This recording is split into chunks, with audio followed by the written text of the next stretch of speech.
Hello, everybody. This is Sun Random Neko, waking up from my nap to greet the world for the day.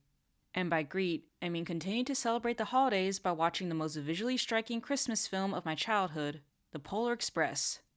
And when I say visually striking, I don't mean that in the feast for the eyes and ahead of its time kind of way, but the I can't believe they actually thought this was a good idea, why did nobody stop them kind of way.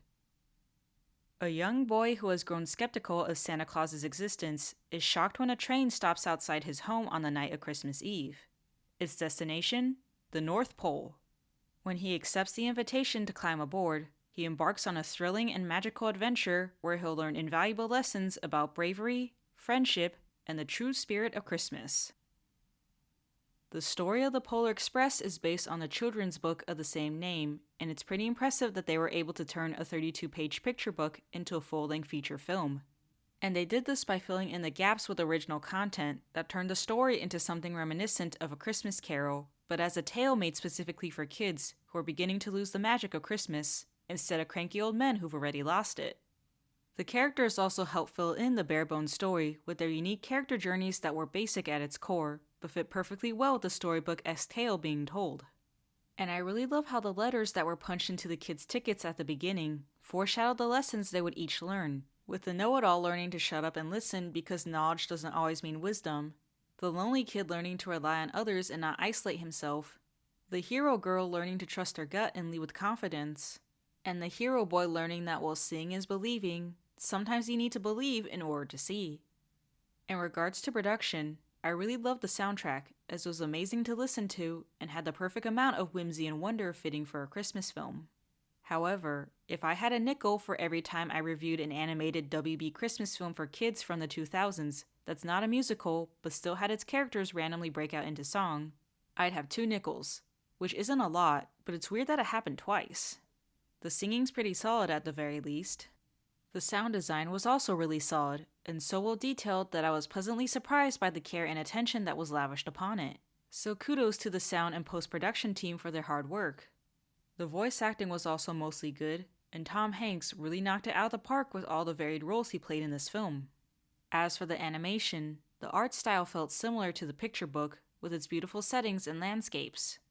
The train was also amazingly animated, and you can tell they put a lot of time and money into bringing the Polar Express to life. There were also plenty of action sequences that were basically roller coaster rides, and while adult me hates roller coasters with a passion now, kid me greatly enjoyed these thrilling sequences. In addition, the character designs and animation were done using motion capture, due to Zemeckis believing that live action and conventional animation weren't suitable for the film and would take away from the art style and emotion of the original book. Thus, we get this interesting and not quite hyper-realistic animation that feels like a good quality hour-and-a-half long cinematic cutscene from a video game. However, Zemeckis really should have honored the book's author, Chris Van Allsburg's condition to not animate the film at all, as he felt it wouldn't be able to accurately portray his story and characters. And he was right. While sure the film captured some of the essence of the original book, that doesn't make up for the fact that its character animation chugs right into the Uncanny Valley, as slightly creepy and vaguely horrifying. The humans were just not up to snuff with their stiff expressions and movements that were incredibly strange and unnaturally smooth. The faces were also not well translated into animation, and the elves in particular were borderline nightmare fuel. Mocap really didn't work for this film, and I find it hilarious that Zemeckis wanted to use it because he believed live action would have been too expensive and looked awful. But if anything, it was the use of mocap that inflated the budget and produced the Uncanny Valley effect that no sane person watching the film nowadays would ever be able to truly get over. In addition, the vast majority of the story feels like filler, with characters only making the decisions that they do in order to ensure the runtime reaches 90 minutes. And a lot of those decisions were really nonsensical as well, even for a kid. Like, why didn't Hero Boy just hold onto Hero Girl's ticket and wait for her to come back? Why not try to call for the conductor when he finds her ticket? Why not give her the ticket the moment he caught up to her, or any time after? And what makes this even worse is the fact that the decisions don't contribute much of anything to any character's journey, and feels as if they're only made just so characters can get to their character growth moments, which makes plot progression feel forced. They also end up distracting you from the Christmas Carol aspect of the story, which lessens the impact of the conclusion to Hero Boy's journey and the lesson he's supposed to learn.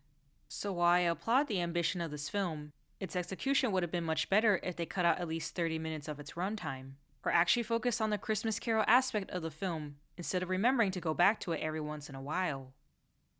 Overall, The Polar Express gets a C. The film is another Christmas-related core memory that I remember fondly from my childhood. Though unlike Grandma Got Run Over by a Reindeer, which had a wild and illogical story, The Polar Express had a wild and bewildering animation, with the setting and landscapes being beautiful to look at, but the characters planting themselves firmly in the uncanny valley. In addition, the film really stretched its limits by often straying away from its core storyline, and its runtime feels artificially padded, with so many characters making stupid decisions that it'd almost be impressive if it wasn't so annoying. The soundtrack and sound design were at least really good though, and I enjoyed the Christmas Carol-inspired journey where the hero kid starts as a doubter, then later becomes someone who always holds on to the spirit of Christmas no matter how old he gets. And while sure the film was pretty simple and basic at its core, it still did the job of offering a whimsical and thrilling way for kids to learn the important lessons of listening and learning, relying on others, leading with confidence, and believing even when you can't see.